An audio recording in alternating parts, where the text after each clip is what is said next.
இறால் பதப்படுத்தும் ஆலையில் பைப் லைனில் ஏற்பட்ட அம்மோனியா கசிவால் நேர்ச்சி ஏற்பட்டுள்ளது என தெரிவித்துள்ள அமைச்சர் முகமது பர்வேஸ், 5 பெண்கள் உயிரிழந்துள்ளதாகவும் 3 நாட்களில் விரிவான அறிக்கை ஒப்படைக்கப்படும் எனவும் விடையளித்துள்ளார்.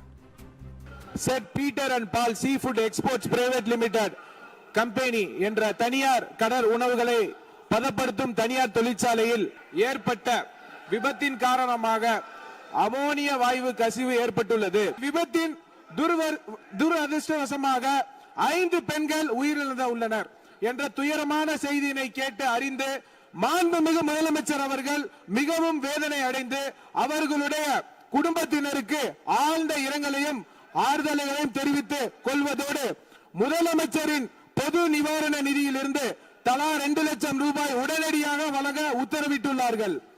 முதற்கட்ட விசாரணை அறிக்கையின் 24 மணி நேரத்துக்கு உள்ளாகவும் முழுமையான விசாரணை 3 நாட்களுக்கு சமர்ப்பிக்குமாறு மாண்புமிகு முதலமைச்சர் அவர்கள் உத்தரவிட்டுள்ளனர்.